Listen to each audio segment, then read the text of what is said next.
Welcome to the Battle for African Agriculture, a podcast that explores power, politics, and people shaping African food systems. I'm Million Belay, and today we are joined by Tim Waits, a leading voice on global food policy, a research fellow at Tufts University's Global Development and Environmental Institute, and author of the groundbreaking book Eating Tomorrow: Agribusiness, Family Farmers, and the Battle for the Future of Food. Tim's work exposes a myth behind industrial agriculture and the quiet power of small farmers who continue to feed the world. Today, we'll discuss AGRA, the fight against GMOs in Mexico, and what lessons this struggle holds for Africa's future. Tim, Eating Tomorrow paints a vivid picture of how global food system failed the very people who feed us. What drove you to write this book, and what central truths did you uncover about the future of farming?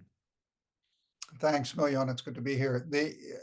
I was really driven to write the book because I'd seen in my research over decades on agricultural development um, that there was such a strong commitment to promoting high input agriculture on the U.S. model that but that it didn't seem to be delivering on its promise.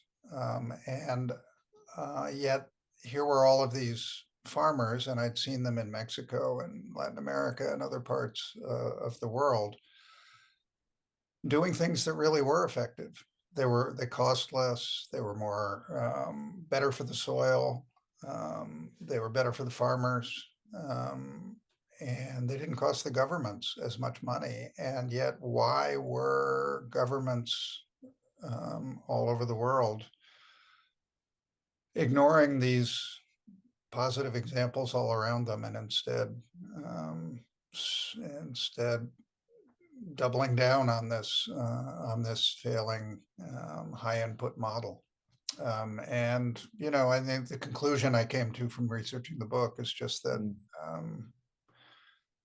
Mm. the corporate power dominates the policy sphere at the international level, at the national level, with philanthropies, and that means that there's vested interests in continuing with a model even though it's failing. Seed companies make a lot of money off it. Fertilizer companies make a lot of money off it, and um, and the interest isn't really the small scale farmer.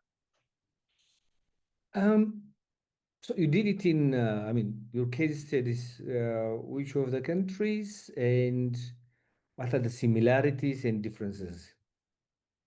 I mean, I looked at Mexico, I looked at India, I looked at a couple other countries in Latin America, and in Africa, it took me to Malawi and Zambia, Tanzania, Kenya, um, uh, and uh, and sometime in other parts of Africa, looking at Africa-wide policies. Um, Mm-hmm. I mean, again, the similarity across those countries was just the power of agribusiness and Mm-hmm. agribusiness interests. I mean, it was astonishing the number of places that Monsanto would turn up, Mm-hmm. from a small field office in Lilongwe, Malawi, to the halls of power in Iowa, to experimental fields in Mexico, um, and um, and the international funding that supports these policies is What do very you mean by international funding, international philanthropy from capitals? Donors. international donors and philanthropists putting a lot of money into promoting this very um, expensive and ineffective model of agriculture. I remember another book. They were focusing on how corn started in Iowa, and now how it has spread, that model has spread all over the world. And you looked at Iowa also in your book, the US. Yeah.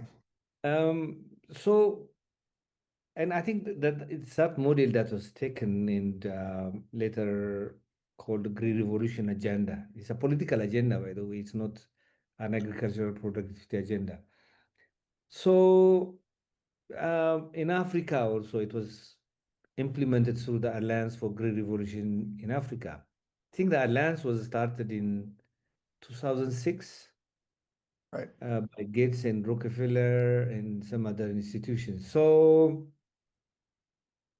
can we say that the door for the Green Revolution to Africa became mainly through AGRA? And what's the experience of AGRA? I mean, the Alliance for a Green Revolution in Africa was born in 2006. It obviously wasn't the first time that that the powers that be had sought to promote a high input agriculture model in Mm, Africa. They say it had failed to do so. It had taken hold in Asia, it had taken hold in parts of Latin America, but not so much in Africa. But now it would, because seed technologies were better, because we have a better way of doing it.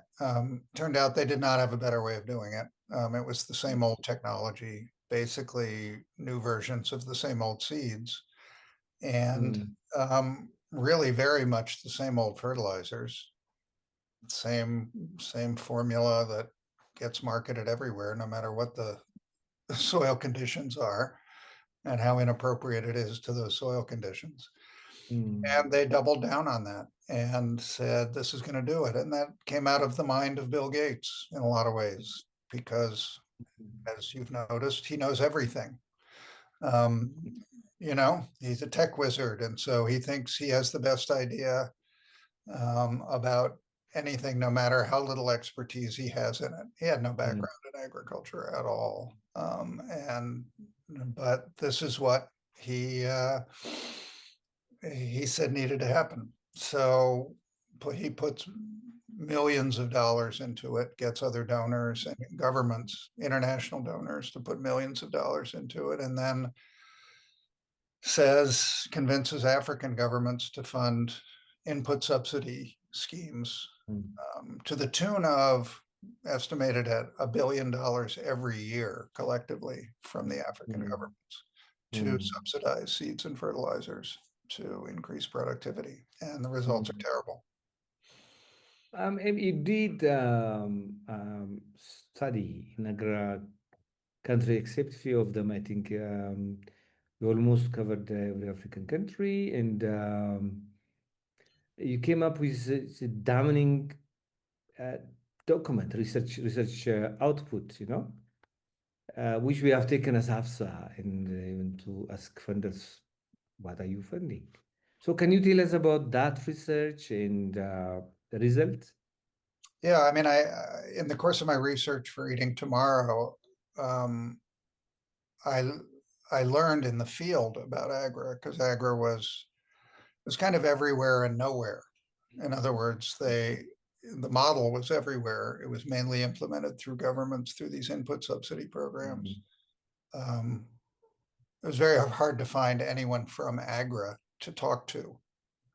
And in the course of all of that research, I think I ended up talking to only one person who formally worked for AGRA in Mozambique. It was odd. Same thing with Gates. You couldn't find the Gates Foundation anywhere, but it was everywhere. It was behind everything. Um, so I learned about AGRA, but I came back from writing the book saying, well, where's the study, the evaluation of AGRA? Is it working? What's it doing? And there were none. Donors hadn't published any. How do you have $1 billion program that you don't even evaluate? I mean, it just seemed like the height of irresponsibility. So I mm, pulled together a little grant money and did my own study, and that showed that AGRA's goals, which were ambitious, and I admire ambitious goals, of doubling productivity and incomes for 30 million small-scale farmers in Africa, and reducing food insecurity by half Mm. were were not being met at all. That Yeah, even yeah. overall productivity for a variety of crops had not increased at all in any way faster, despite all this investment. Even for maize, its favored crop, where all these subsidies were going, it had only increased, what, 27% over 12 years, which is very slow Mm. yield growth. Excuse me. And so incomes weren't growing because nobody was getting more. Mm. They were spending more money on the inputs, on the seeds and the fertilizers, but they weren't getting more Mm. to sell. And the most alarming piece was that instead of food insecurity going down by 50%, it had gone up by 30%. That's now at 50% increase in food Even insecurity. malnutrition, it has increased Now, instead of decreasing. most of the indicators have gotten worse for Africa under this model. So really a failure on its own terms. And that's what we published, was a study called False Promises that showed that it was failing on its own terms, and it called on governments, and AFSA got involved and directly called on the US government, among other governments, to change course and fund agroecology and other low input systems that don't cost as much, that are more farmer centered, that are more environmentally friendly, that rebuild and strengthen soil health as a foundation for stronger food production, and that improve productivity. It's not like it's anti-productivity. It's a different way to improve productivity. And so far, it's been mostly rejection by the donor governments to those Continue. and by African governments in large part. Yeah, I think two things. One is they have succeeded in one thing, which is actually in changing the policies of governments, Uh-huh. making much more amenable to the Green Revolution kind of agriculture. Right. And they've managed to influence the 10-year policy of Africa, the CADAP, the Common African Agricultural Development Program, the 10-year, the Kampala Declaration, Kampala Plan of Action, and that was all funded and influenced by AGRA. So in that way, they wrote the policies of some governments, the agricultural strategy of some governments. They have a direct influence on some governments. So it's not a total failure, but being successful in a more, in other destructive ways. No, I think that, and I saw that everywhere I went in Africa. You could just see the corporate and donor influence within the governments themselves. Uh, Mm. and right, when our study finally prompted the Gates Foundation to fund to call for a commission and evaluation of AGRA in 2022, Mm. that was pretty honest in saying that it wasn't meeting its goals on productivity, that it wasn't really helping farmers all that much. But what that same evaluation said was, AGRA does a pretty good job of changing policies. So let's do more of that.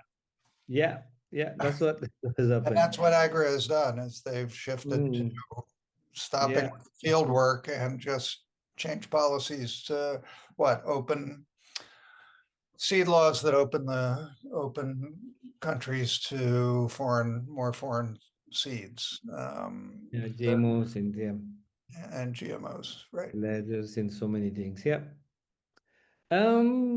Team, I really, really admire the depth of research that you do, and the depth of communication, and the extent of communication that you do on some important matters for us. And one of them was the case of Mexico. As you know, Ethiopian, scientists in Ethiopia have collaborated with Monsanto Bayer-linked institute in the US and to gene edit teff That F is like maize for Ethiopia. We have over 6,000 accessions in our gene bank. It's very important. And also, there is another crop or other plant which is called insect. Instead ventricosum, the scientific name, and they are generating insect also. Um, but you were writing like profusely about the case of Mexico, and one of the countries that you looked at when you were writing your excellent book was Mexico too. So what has happened in Mexico?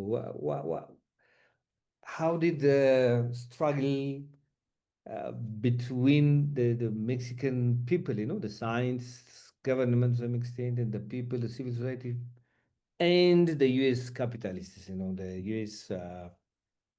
Agricultural conglomerates go. What was the story? Yeah, it's an inspiring story. I mean, it doesn't all have a happy ending. Mm, But what Mexicans would say is it doesn't have an ending because mm, they haven't given up on mm, anything. So I mean, the short version of the story is that Mexican farm movements and consumer movements and environmental movements have for a long time raised alarms about the rise of genetically modified maize and the proven cases of it contaminating native varieties of maize. Mexico is the center of origin for maize. Largest number of native varieties come from there. It's considered a massive cultural heritage that is appreciated by the Mexican people. They eat more maize than any other country on earth per capita. They mm, eat it in minimally processed forms, like in many parts of Africa, and shima or ugali. For Mexico, that's tortilla and preparations with masa, the meal made from ground corn. Um, the ground maize that they use is considered a national treasure, and mm, so there's huge pride and great alarm about the risk to diversity to the mm, integrity of those varieties because of the risk of contamination. And when the government in Mexico, in a neoliberal government, allowed the experimental planting of GM corn, there was a lawsuit brought by a citizen coalition that said the Mexican Constitution guarantees the right to a clean environment, and in Mexico, the right to corn native for maize diversity is part of a clean environment. To mm, uncontaminated maize is, and a judge agreed. And that injunction, through all kinds of legal battles, held for 10 years. mm, From 2013 up until now, but it was reinforced when Mexico and some of that same strong civil society movement elected a government that threw out the neoliberals. Andres Manuel Lopez Obrador came in as president with a new party in 2018, and one of his actions, based on a whole set of promises he'd made to farmers' movements, was mm, to ban the cultivation of GM corn in Mexico and ban the consumption of GM corn in tortillas. Um, that became the battle royale of the last couple of years because banning the consumption of GM corn in tortillas um, riled the United States government, and it used the U.S.-Mexico-Canada trade agreement, which used to be called the North American Free Trade Agreement, NAFTA. ah, mm, Um, the new version of it, it used the new version of it to claim that Mexico's policies were an unfair trade practice, even though the U.S. exports very, very, very little white corn for the tortilla industry. We export massive amounts of yellow corn, feed corn for animal feed and industrial uses, but not much white corn. So it's entirely taking a non-trade issue, using the agreement to try to undercut a government policy. And unfortunately, they succeeded. The trade tribunal, neoliberal in orientation, sided with the United States and said that Mexico had not adequately carried out the necessary risk assessments according to international protocol to demonstrate that consuming GM corn or glyphosate in tortillas was harmful. That ruling came down in December of last year. Mexican government chose to accept it and not fight it. But what they then went ahead and did was pass a constitutional amendment banning the cultivation of GM maize in Mexico as a constitutional matter. So that is still in place. That's fantastic. I mean, so I think if I remember correctly, I was participating in one of the webinars. They had a number of reasons for rejecting it. Economic, environmental, health, cultural. So can you take us through some of this? Yeah, I mean, Mexico, I mean, the benefit of of this very public litigation in this trade agreement that went on for more than a year. It's a formal process. The U.S. submits its complaint, a long document with lots of references and claim making and backing its claims. Mexico has a certain amount of time to respond with a formal document detailing the reasons, and back and forth, 3 or 4 iterations, one public hearing. It really gave Mexico and its National Science Agency the opportunity to put together a really detailed defense of those policies. And what they showed in that was that they really had the science behind them.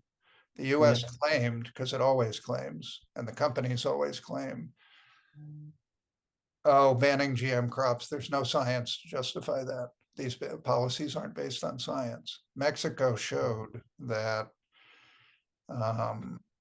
from a health perspective, for both GM corn, maize varieties, and for glyphosate, that there was plenty of reason to be worried about consuming the levels of GM corn, GM maize, and glyphosate that they do in Mexico. And that, on the contrary, and they invoked the precautionary principle and said, you, the United States, need to demonstrate to us that your maize is safe for us to eat in the quantities that we eat it. Where's the evidence? And the U.S. has nothing to produce, that it can produce that shows that level of safety. So on the health side, I really recommend this. We actually helped get it translated into English from the Spanish so that it would be accessible to more countries, because it really is an amazing compendium. I think it's by far the most complete, comprehensive compendium of the research on GM corn, GM maize, and glyphosate in the world at this point. I mean, it's got more than 1,000 references in it. It is more than 100-page document, and it draws on science, peer-reviewed science from all over the world, not just the companies, which is what the U.S. relies on. But I really recommend it, and I did. I think in the one webinar that we did with AFSA, where we had the lead scientists for the National Science Agency present some of that information. Africa, Eastern Africa and Southern Africa is where maize is consumed in minimally processed form in very similar ways to Mexico's. And all of those same risks of GM consumption and glyphosate consumption are very relevant. I thought mostly about South Africa, where there's just no, it's a staple of the diet, and there's just they are the guinea pigs because they've been allowing GM maize to be grown there for decades now. They've been consuming it. So that's a place you could study it. You could say, have there been adverse health impacts from these diets? And I think there's real relevance there. But the other thing you asked about was the biodiversity issue, the maize diversity issue, which is relevant to the TEF question. Yeah, In Ethiopia was the other big body of evidence they presented showing both the risks of introgression gene flow, how hard it was to control when it was pollinated on the wind, and what the potential negative impacts of that could be. Yeah. Thank you very much. But just to get out of this, thank you. That's a very fantastic story. Probably will bring one of the scientists to this podcast in our discussion. What would you say to those actors or proponents of GMOs who say that it's important to, defeat hunger and poverty and feed people healthy and nutritious food?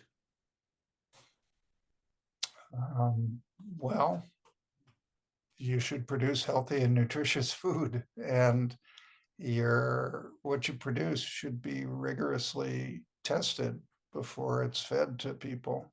One of the laughable things about the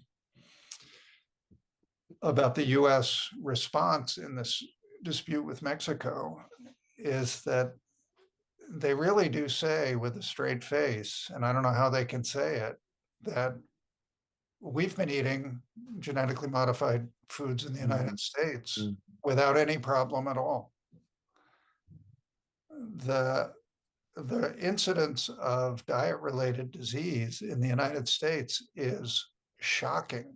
One of the reasons Mexico took this up was because they started to experience some of that same rise in diet-related illnesses, obesity. Mexico now leads the world in childhood obesity. How ridiculous is that? But it's because the Western northern US diet is replacing the traditional diet, and junk food is everywhere, and ultra-processed foods. But how can anyone from the United States say, we've been eating it for years and it's not causing us any problems? It's like, really? Just look at your hospitals, look at your public health bills, look at your mortality rates. It's awful. So I think the response to the GM advocates is, your stuff hasn't been tested. It hasn't been adequately tested over time. And we can now see, because GM has been around for 30 years,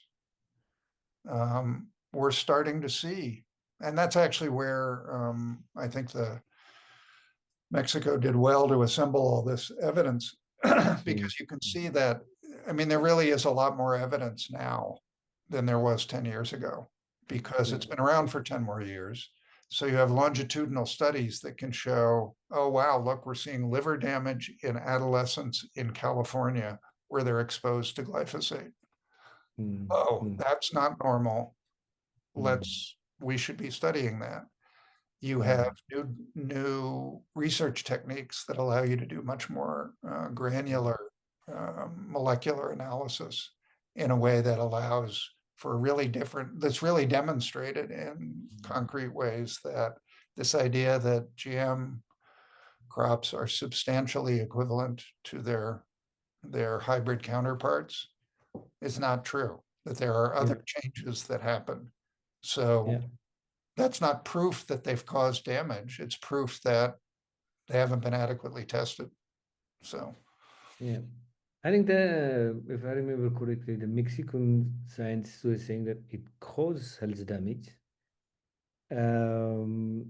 you know that circumstantial evidences, the number of evidences come together Yeah, to really give you a picture.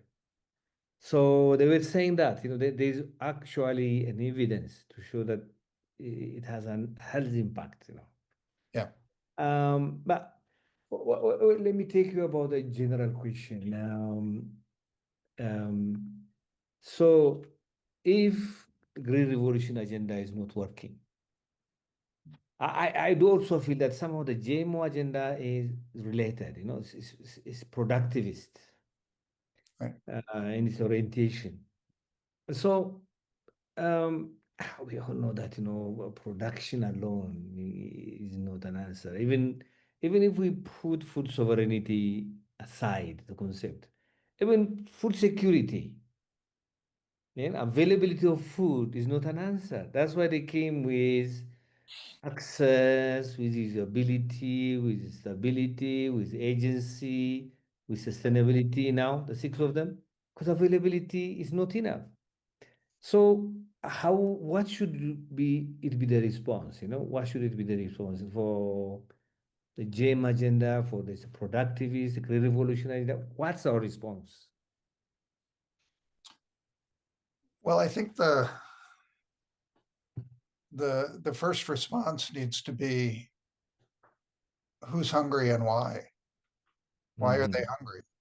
mm, And the knee-jerk assumption is, well, we just need to grow more food. It's like, mm, obviously not. mm, There's, everyone's documented that there's way more enough food to feed, 30% more people than live on the planet if we apportioned it, if we didn't waste it, if we, all of those mm, admonitions. But what I focused on in the book is a lot of the people who are hungry in the developing world are farmers, are rural people, yeah. not all farmers, but rural people. And so, instead of this, as you say, productivist focus to say, well, we should take Malawi's 1.5 tons per hectare yields to 10 tons per hectare, like in the United States.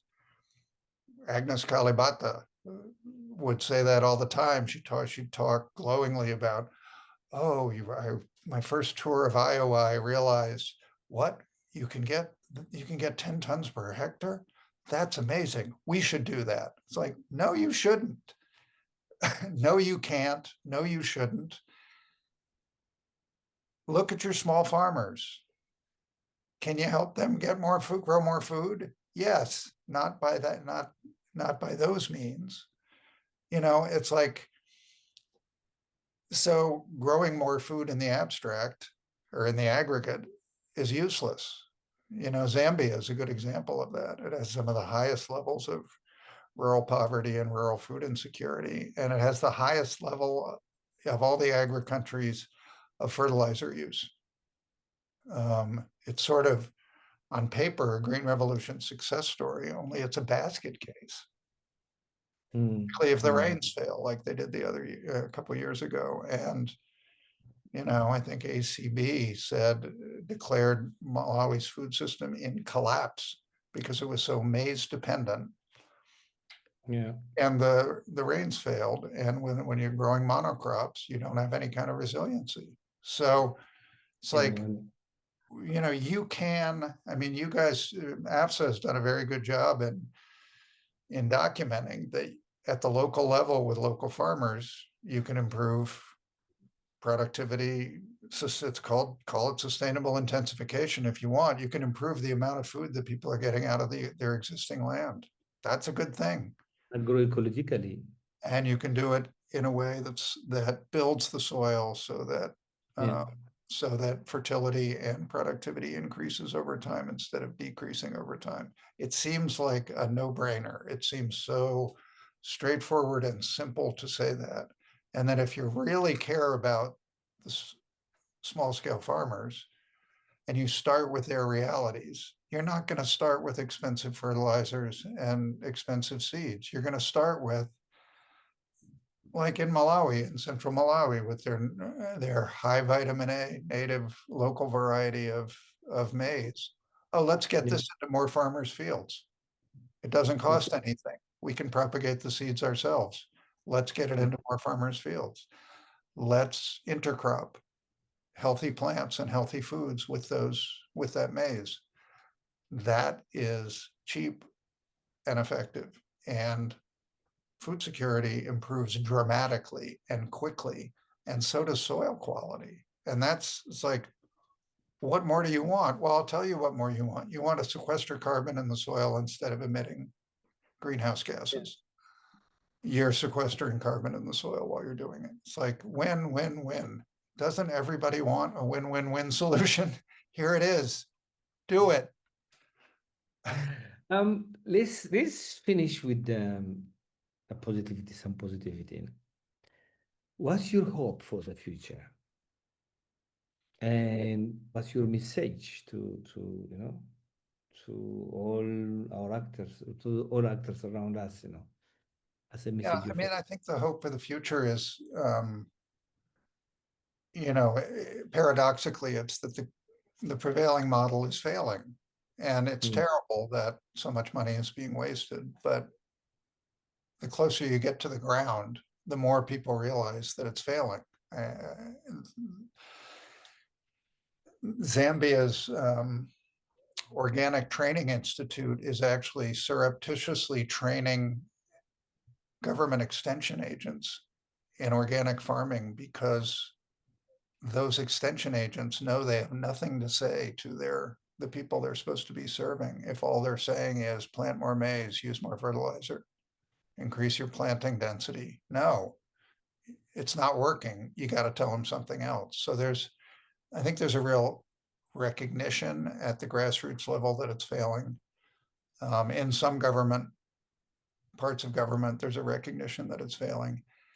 And the truth is, and this is the really hopeful part, and thanks to AFSA, thanks to farm groups in Mexico, thanks to farmers all over the world, alternatives are everywhere, even in Iowa. Iowa has done remarkable work. Agroecologists in Iowa, remarkable work showing that just by slightly increasing the crop rotations in the usual corn, soybean crop mix, you could cut, what's the number? You could cut fertilizer use by 80%. You could cut herbicide use by 97%. You could eliminate water pollution. You could eliminate soil erosion just by adding another rotation of some grass into the mix. Stabilize soils, environmental outcomes are better. Nobody takes it up because the powers that be saying we're not doing that. Why? Because it would No, cost there's the no beating fertilizer that one. companies an 80% drop in sales, the herbicide companies at a 97% drop in sales. It's like, who are we doing this for? Are we doing this for people and the planet? Or are we doing it to feed a bunch of factory farmed pigs and capitalist pigs too, I guess? Thank you so much, Tim. It My was really pleasure. fantastic to talk to you. Thank you very much. Oh, thank you. Yeah. Take care.